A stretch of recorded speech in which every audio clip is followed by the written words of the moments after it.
This is Laurie Forster, the wine coach, and we're here with the Sipping Point, and I'm excited because next to me, virtually of course, I have Mimi Nye from Horse Heaven Hills.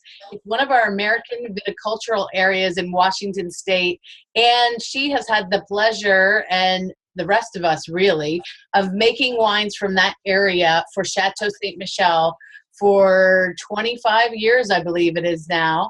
And I'm so excited, Mimi, to have you here on the Sipping Point. I want to learn more and let our listeners know more about what it's like to be a viticulturist, which means you grow the grapes, which to me is the foundation of everything when you're drinking a wine. It's sort of like you got to start with the right ingredients to make a fabulous dinner. And if that's right, you can't go too wrong. So the grapes are so important. You're just getting ready to retire, I understand, but there's probably no one else in Washington State and certainly in the Horse Heaven Hills that knows more. So thank you for joining us on the Sipping Point. Well, it's my pleasure, Laurie. Yes.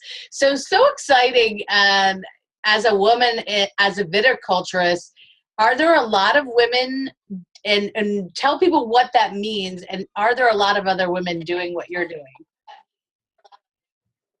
Well, there are a lot of lady winemakers, but there are not very many women in viticulture, but there are more all the time, actually. There's a young group of women coming on, which I'm very happy to see, because it's a great career, and I've really loved my time in the vineyard. Yes. And so when I've studied wine, I try to tell people, viticulture is the growing of the grapes, and vinification or winemaking is the fermenting of the grape juice and making it into wine. But there's an old saying that, wine is made in the vineyard, and that's really the foundation to everything. So I hear that you grew up a city girl. How does a city girl become a grape grower where your hands get dirty and out there on the land? How did that all come about? Well, I did. I grew up in Seattle, and I was going to the University of Washington. Hadn't really decided what I wanted to do, but I took a little horticulture class, just fell in love with horticulture. But so I transferred to Washington State University, where they had a horticulture program.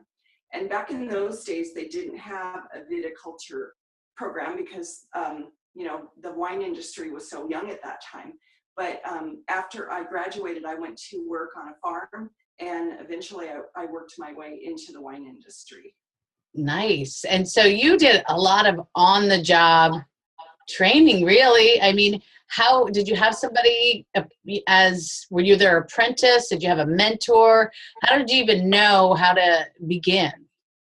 Well, that's a great question. And I think when I started, the industry even was fairly young. And so we've learned so much, and I've learned so much over the years, how to grow grapes. And we're still learning all the time. I don't think we've finished learning. But the way I did it is I had great support. Ste. Michelle Wine Estates is the company I've been working for the last 35 years. And at Ste. Michelle, or at Canoe Ridge, the last 25 years. And I had lots of people around me that knew a lot more than I did. But I'll have to say that I learned the most from the grapes themselves, just by observing, by tasting the grapes, by tasting the wine. I did have a wonderful mentor, Dr. Walter Clore. Dr. Clore is known as the father of Washington wine, and he was a researcher at WSU, and he would come out and visit me in the vineyard. And one time I had a question about, should I do this or should I do that? A production question. And he said, look at the grapes, Mimi, the grapes will tell you what to do. And what a profound thing he said, not only in that instance, but I think I've learned more from the grapes themselves than any other thing. Kind of scary though, because that's trial and error, isn't it? Well, it is, and the thing about wine and grapes, it takes you a whole year to learn something, and if you make a mistake, you can't go back and fix it the next week. But one thing, you can't just run another batch next week. But one thing that we do is we do a lot of experimentation. So we'll try, you know, half of the field one way and half of the field something else, maybe different irrigation treatments or different leafing to let more sun or less sun onto the grapes. All those things make a big difference in the wine. And then the winemakers will make them separately and give, you know, we'll taste through them, we'll get feedback. And so we have tried to learn by observing the wine as well and seeing the results we get that way. I love it. Well, that sounds like a tasty way to learn. So let's talk about Horse Heaven Hills in general. I printed off a little map here for people. Wonderful. And if you look at the state of Washington, you're right down here at the bottom along the river. So if folks are not familiar, and they can download this map at washingtonwine.org, and we'll give them the website for Horse Heaven Hills as well. But if they're not familiar with the AVA Horse Heaven Hills, tell people what makes it so special. I mean, we see a little bit of it in the background behind you. Yes, just to back up a little bit, in case people don't know Washington State very well, the west side of the state is quite rainy, where Seattle is, or Portland, Oregon. It's green, it's lush, they get lots of rainfall. But the east side of the state is a desert, and that's where the grapes are grown, in this desert. So that's because the Cascade Range of mountains blocks all the incoming moisture coming in from the ocean. And so we're growing grapes in a very sunny, hot environment. And that's just the kind of environment that grapes love, because actually grapes originated in the Middle East, and they're very accustomed, they're quite at home in a desert, and they're built for stress. So you can water stress them. So to build character. So you know how stress builds character in people. Exactly. Yeah, it's the same with grapes. And so you can change the character of the grape by how much water or how little water you put on. But I digress a little bit. I just wanted people to know that we are in a desert. We do irrigate our grapes. And here in the Horse Heaven Hills, it's one of the warmest parts of the state. And grapes love heat. And what heat does for grapes is it helps them ripen, completely ripe. And so you don't have any, in Horse Heaven wines, you don't have any the green veggie character in the wines. The Cabernet gets all the way ripe, and it's delicious, ripe flavors. And so that's one characteristic of the Horse Heaven Hills is heat. Another characteristic is we do tend to have a lot of wind here. And the wind is another type of a stress, but it can be beneficial to the grapes. It helps kind of tame the vines. They don't get overly vigorous, and that lets a lot of sunlight into the canopy of leaves, and that's a beneficial thing for ripening as well. Great. And I understand the soil is very special because of some things that happened thousands of years ago.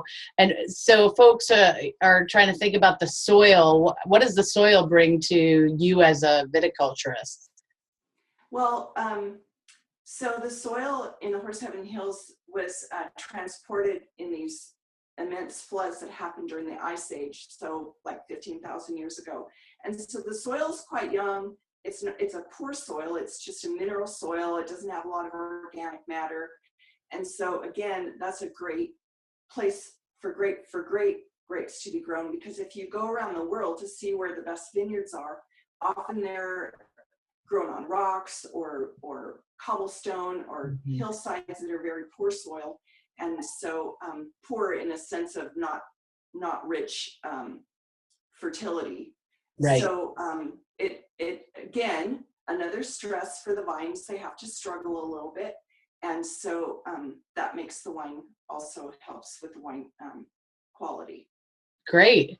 Well, speaking of wine, I'm sitting right here. You luckily sent me a bottle of your Canoe Ridge Cabernet Sauvignon. This is the 2012 from Chateau St. Michel in the Horse Heaven Hills.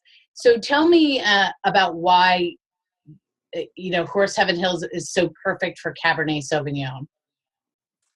Well, that's a great question. And we are pretty proud of our cab here. So different AVAs, I've done kind of a study of the different AVAs and the different characteristics and the flavors.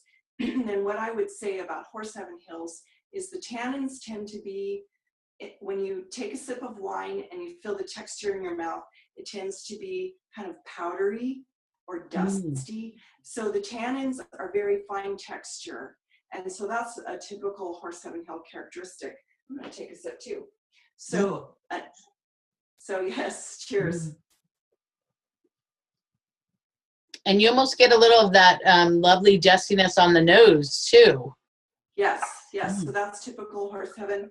And the cab tends to have, and I don't know if this cab probably does, but tends to have a bright fruit. A lot of times it'll have a bright cherry character, and that's typical of Horse Heaven Hills. So the wine, you know, to me, the thing with wine, the most important thing with wine is balance.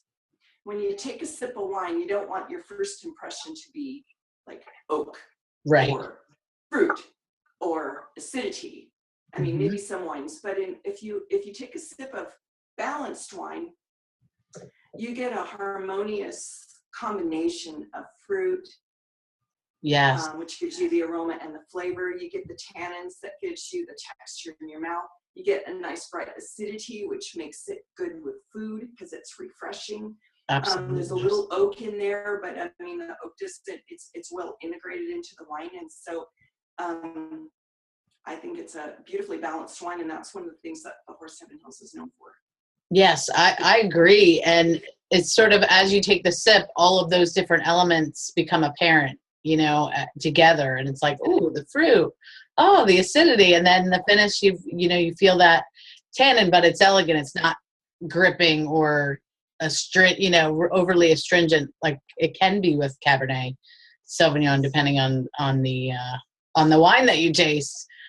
And in Bordeaux, when I visited there, I knew a lot of the winemakers or viticulturists would say that they know when they're ready to harvest, not so much based on measuring the sugar or the bricks as we do in California, but by tasting the grape and the seeds. Is that something that you do? Oh yes. Oh yes. So, so the particularly the skins. So that when the skins are not very ripe, when the fruit is not very ripe, if you put the fruit in your mouth and then kind of chew on the skins a little bit, if it's not ripe, then the sensation in your mouth will be that grippy sensation that you were talking about in some wines. And that means the tannins aren't all the way ready to be, if the grapes aren't ready to be picked, because that grippy tannin will translate into a grippy tannin in the wine too. And I think wine should be pleasurable to drink. You know, it shouldn't bite you in the mouth. So, right. So we wait till the skins are softer, the tannins are softer. We chew on the skins. We get a real soft sensation in our mouth. We know the grapes are ready to pick. Oh, nice. So, Horse Heaven Hills, we've been talking about the name, and there is a website for folks to go to. It's Horse Heaven Hills Wine Growers, horseheavenhillswinegrowers.org, which is the site for all of the different people who grow grapes and make wine in Horse Heaven Hills. How did it get its name? I mean, are there a lot of horses there? I see the picture of the horses behind you. I know. Yeah, it's a great name.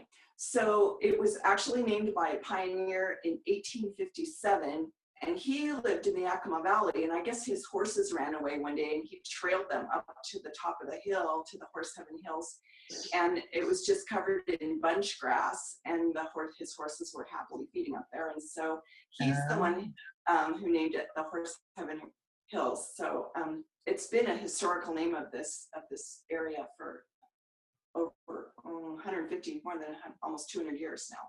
Wow. So I've got to believe that Chateau Ste. Michelle is probably one of the larger wineries of the area. Give me an idea of the other types of wineries that are located there, any of your favorites. I'm sure you trade wine. I notice wineries always seem to trade wine for other wine so they can taste different things. Give me an idea of the types of wineries there, maybe some of your other favorites. Well, it's true. So the Horse Heaven Hills wine growers, we get together once a month, and we have a business meeting, talk about any kind of, event that we might want to do, or things we might want to do as a group, but we always bring wine. And so after we have our business meeting, then we have a little potluck and we taste each other's wine. And that's, to me, that's really the best way to get to know the Horse Heaven Hills, or that's how I've gotten to know these other wineries. So some of my neighbors are Alexandra and Nicole. They're just down the road, a couple miles from us. Then up on the hill, that's along the river, because the Canoe Ridge is close to the Columbia on the south end of that Horse Heaven Hills, and so is Alexandra and Nicole. And then we also have Mercer Canyon is another vineyard and winery, Mercer's winery. And then we, going up Horse, I'm sort of driving up the road now thinking about all these wineries. So then there's Mckinley Springs, which is operated by the Andrews family. And then Coyote Canyon, which is another Andrews, part of the big Andrews family. And then I kind of skipped one. There's a little tiny vineyard called Martinez and Martinez, and they have a winery as well. Nice. So as I was driving in my mind across Horse Heaven Hills and thinking about all the vineyards that are there, some of the vineyards just grow grapes and they don't have their own winery. In fact, Horse Heaven Hills is mainly a farming area. It's not so much a tourist destination, although we do love to have people come visit us. But well, and I didn't mention Columbia Crest there, Chateau St. Michel's sister winery down the road. Oops. So yeah, we love to. That's Columbia Crest is the biggest winery in the Horse Heaven Hills, and is open for tours all the time. But some of these other wineries are just by appointment because it's there's not a lot of traffic out here. But right. What the Horse Heaven Hills is really known for is for its grapes, because it's a grape growing region, and our grapes go. I wish I knew how many wineries, but into dozens of wineries across the state, from Walla Walla to Puget Sound, are buying grapes from the Horse Heaven Hills, and you'll find that AVA name Horse Heaven Hills on many wineries labels, even if they're not here in the Horse Heaven Hills, because right. They're buying our grapes. Yeah. So we're tasting a Cabernet Sauvignon, and I know other things are grown, correct? I hear you made a famous Merlot as well. So give me an idea of the different, you can hear my Aussie doodle, so hold on one second. She's a princess. Her name is Belle, and she is a princess, so I have to let her out. Hold on.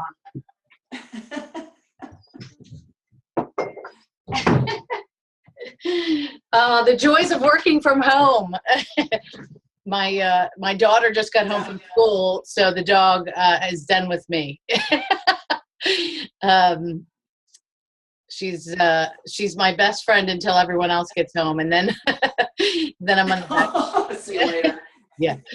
So Cabernet Sauvignon, to give me an idea of, the different kinds of grapes being grown, and what, I mean, we know Cab does great because we're tasting this fabulous wine, but what else? Well, Cab is the primary variety in the Horse Heaven Hills. I think it's about 40% now, and but there are many other varieties. So, for example, here at Canoe Ridge, we have quite a bit of Merlot, Chardonnay. We have some Syrah, some Rhone varieties like Syrah, Grenache, and Mourvedre. We have other Bordeaux varieties such as Malbec and Petit Verdot. And I know that it seems like a lot of different varieties to grow in one place. Right. But yeah, so like a lot of wine growing regions kind of specialize in one or two varieties because those are really suited to that area. And we used to think, I've been with the wine industry for 35 years. And so I remember at the beginning, we'd say, well, what are our two main varieties going to be? But what we found over the years is we can grow wonderful Riesling, which is something that's grown in Germany in a cool climate, right? We can grow wonderful Cabernet that needs a lot of heat, and we can grow everything in between. And the reason for that is in Washington, we have these, warm, sunny days, which grapes like sun and they like heat, but we can cater to each variety because we're using irrigation. So some varieties like to be stressed, like Cabernet, you don't put much water on Cab, it gets really stressed, it makes the wine better. But with Riesling, we have found through the experimentation I was mentioning before, with Riesling, it's, if you want the style of wine you're looking for, which is aromatic and fruity and soft in the palate, it's better to put more water on the Riesling. If you stress it, the Riesling can be bitter. So what we have found is we can adapt to each variety using irrigation techniques. So that's the secret of Washington, I feel, why we can grow so many varieties here. That's so great. So I understand that you're getting ready to retire. Does that mean you will be growing no more grapes, or what are your plans for your retirement? Well, actually, this is a really special day. This is my first day off the job. So I am officially not working today, although I am helping out with the Horse Heaven Hills group. I'm going to continue to be involved because I do love working in the wine industry, and I do have a successor who's already in place, and her name is Carrie Smasney. Nice. And I'm going to be helping Carrie during this first season because I've learned so much about this place that there's lots of little things to know throughout the season, and she's happy to have me help her out. So I'm going to be consulting for this first year with Carrie. But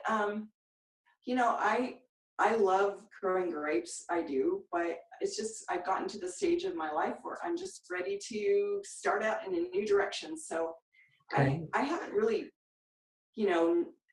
I've spent a lot of the last 35 years planning and being focused and goal-oriented and go. And, I'm just going to take a step back and just relax and see what that's like. Right. And my husband really wants me to do that too. So we're I'm going to try being like a mellow version of myself and see how that goes. Oh, it probably won't last very long, but I'm stay tuned. We'll see. So when you're not drinking wines of your own or wines from the Horse Heaven Hills, what other wines do you like to enjoy from around the world? What are some of your favorites? Oh, well, that's a great question too. So, because I've grown some of these different varieties at Canoe Ridge, it's really fascinating for me to try the same varieties from a different, especially where they're from. So, for example, Chardonnay is from Burgundy, and I was fortunate enough to visit Burgundy, and I went to see some of the most famous, Chardonnay vineyards in the world and taste that wine. And of course, they're different because the terroir is different. But it's fun to see, where I call them my babies, where my babies came from, right? Right. And then I went to Côte Rôtie, where the Syrah, Syrah and Viognier are grown on those steep hills, and it's fun to grow their own variety, but then to taste it where it came from. And the same with Cab, the Bordeaux. I was able to go to Bordeaux and see those wonderful vineyards too. So I guess I relate everything back to my experience here at Canoe Ridge. Right. And like to taste those places too. Great. Well, I think it's amazing your career and what you've done, and you just kind of jumped in. I tend to joke about myself that I'm sort of a leap first and look later kind of person, and you really did kind of jump into this grape growing thing without without a lot of background, and I think that's fabulous because sometimes the best way to learn is by doing. I mean, you can study, but once you get in and do something, you really know it. Because I've read a lot about grape growing, but I can't say I know how to do it. I would think so much as that art of it, as your mentor was saying, let the grapes tell you, and really getting intuitive about it, right? Mm-hmm. I think so. Yeah. Yeah, and I'm kind of that way too. I didn't plan on being a grape grower, but I'm so grateful that it came my way, and it's been a wonderful thing for me. Wonderful. Well, the wine that we're having again is the Chateau Ste. Michelle Canoe Ridge Cabernet Sauvignon. This is the 2012. It's delicious. I'm hoping that my husband's a chef, so maybe tonight I can get him to make a really nice steak or something that would just be a great partner. But I could see this going with a lot of different types of foods as well. It's just got a nice balance to it, as you said. So I appreciate you sharing the wine with me and all of your experience. If people want to find out more about Chateau Saint Michel and the wines the grapes you're growing, what's the best website for them to go to for that? Well, yeah, there's Chateau Saint Michel has a website, so I'm sure that's easy to find. Yeah, Google. Our main winery is in Woodinville, Washington, over near Seattle. And then if you want to learn about Horse Heaven Hills, of course you mentioned the website horseheavenhillswinegrowers.org, and also we do have a Facebook where we'll just post things that the growers are doing or our neighbors, friends and neighbors are doing. So that's a good way to learn about us too. Absolutely. Well, Mimi, you are such a pleasure to have a virtual happy hour with. I appreciate your time. And I think you're an inspiration for anyone who's interested in getting into the business of growing grapes. And that's where it all starts. So thank you. Congratulations on your retirement. Although I'm pretty sure this isn't the last we're going to hear of you. But we shall see. But thank you for spending time with me. And I am so excited to hopefully one day come visit Horse Heaven Hills. But for now, I'll have to travel by glass. Yes. All right. Cheers. I hope you do come. Cheers. Thank you, Mimi. All right, that's this episode of The Sipping Point. I'm Laurie Forster. If you are listening to this podcast, you want to go to iTunes and click subscribe because we changed our platform for the podcast, and that will make sure you listen uninterrupted. Mimi, thanks for being here. And if you want to check out anything about my business, just go to thewinecoach.com. We'll see you later, Mimi. Cheers. Bye.